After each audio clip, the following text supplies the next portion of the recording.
상속폭이나 한정승인은 망인이 돌아가신 날로부터 3개월 이내에 해야 합니다. 이 기간을 놓치시면 자동으로 단순 승인이 되어서 모든 빚을 다 떠안게 되거든요.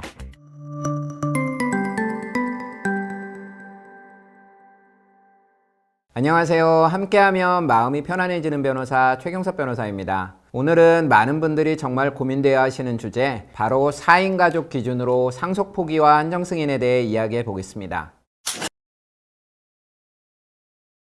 제가 변호사로 일하면서 만난 가족들 중에 정말 많은 분들이 이런 고민을 하시더라고요. 아버지가 돌아가셨는데 빚이 너무 많아서요. 저희 4인 가족이 어떻게 해야 할지 모르겠어요. 이런 말씀들을 하시면서 눈물 흘리시는 분들을 많이 봤습니다. 4인 가족, 즉 부모님과 자녀 둘이 계신 상황에서 아버지가 돌아가시면 크게 두 가지 방법이 있습니다. 첫 번째는 어머니만 한정 승인을 하고 자녀 둘은 모두 상속 포기를 하는 방법이고, 두 번째는 어머니와 자녀 둘 모두가 상속 포기를 하는 방법입니다. 첫 번째 방법부터 자세히 설명드릴게요. 이 방법을 선택하시는 분들이 제 경험상 가장 많았습니다. 왜 그럴까요? 우리나라 사람들의 정서상 다른 가족들에게 피해 주는 걸 정말 싫어하시거든요. 만약 4인 가족 모두가 상속 포기를 하게 되면 다음 순위 상속인인 아버지의 형제자매들, 그 다음엔 사촌들까지 채무가 넘어가게 되잖아요. 제가 최근에 상담했던 한 사례를 들어볼게요. 아버지가 건설업을 하시다가 실패해서 12억 정도 빚을 남기고 돌아가셨습니다. 어머니와 대학생인 아들, 고등학생인 딸이 남았죠. 처음에는 너무 빚이 많으니까 모두 상속 포기를 해야 하는 거 아닌가요? 라고 하시더라고요. 근데 제가 그러면 아버지의 형제분들께 빚이 넘어가요 라고 설명해 드렸더니 우리 집 빚을 큰아버지들에게까지 떠넘길 순 없어요 라고 하시면서 어머니가 한정 승인을 선택하셨죠. 이렇게 하면 어머니가 상속받은 재산 범위 내에서만 빚을 갚으면 되니까 다른 가족들에게는 전혀 피해가 안 가거든요. 그리고 아들, 딸은 상속 포기를 했으니까 개인적으로는 아무런 책임이 없고요. 여기서 정말 중요한 포인트가 하나 있는데요. 최근 대법원 판례가 바뀌어서 어머니가 한정 승인을 하고 자녀들이 상속 포기를 하면 만약 손자녀가 있어도 따로 상속 포기를 안 해도 됩니다. 근데 한정 승인을 하고 끝나는 게 아니에요. 그 다음에 청산 절차를 밟아야 하거든요. 이게 좀 복잡한 절차라서 전문가의 도움을 받으시는 게 좋습니다. 두 번째 방법은 어머니와 자녀들 모두가 상속 포기를 하는 겁니다. 이건 어떤 경우에 선택하시냐면 청산 절차도 복잡하고 번거로우니까 아예 깔끔하게 정리하고 싶어요 라고 하시는 분들이 주로 택하시는 방법입니다. 제가 얼마 전에 만났던 또 다른 4인 가족 사례를 말씀드리면, 아버지가 개인 사업으로 7억 정도 빚을 지고 돌아가셨는데 어머니도 연세가 많으시고 건강이 안 좋으셔서 복잡한 절차를 진행하기 어려운 상황이었습니다. 게다가 두 자녀 모두 직장을 다니고 있어서 시간도 없고 해서 가족회의를 통해 모두 상속 포기를 하기로 결정하셨죠.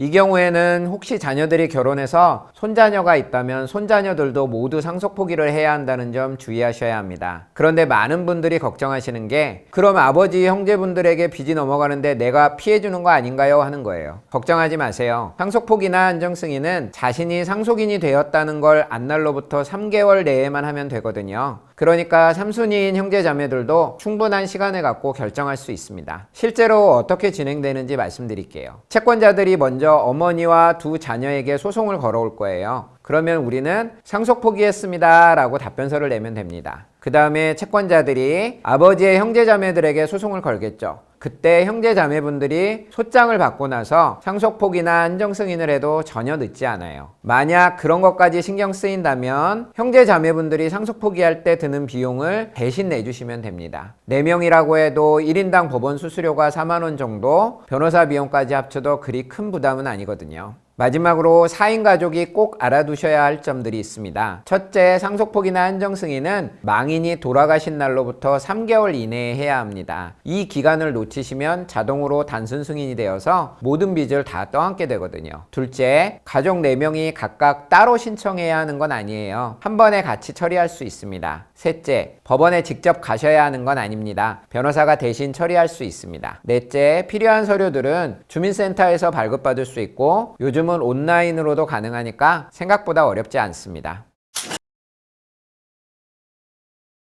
자, 기억하세요. 상속은 우리가 원하지 않아도 갑자기 닥치는 일입니다. 특히 4인 가족처럼 자녀가 둘인 경우에는 더 신중하게 결정하셔야 하고요. 미리 알아두시면 막상 그런 상황이 왔을 때 당황하지 않고 현명하게 대처하실 수 있습니다. 혹시 4인 가족의 상속폭이나 한정승인과 관련해서 궁금한 점이 있으시거나 실제로 그런 상황에 처하신 분들은 언제든 댓글이나 상담 전화로 문의해 주세요. 여러분 가족이 어려운 상황을 잘 헤쳐나갈 수 있도록 제가 도와드리도록 하겠습니다. 다음에 더 유익한 법률 정보로 찾아뵙겠습니다. 감사합니다.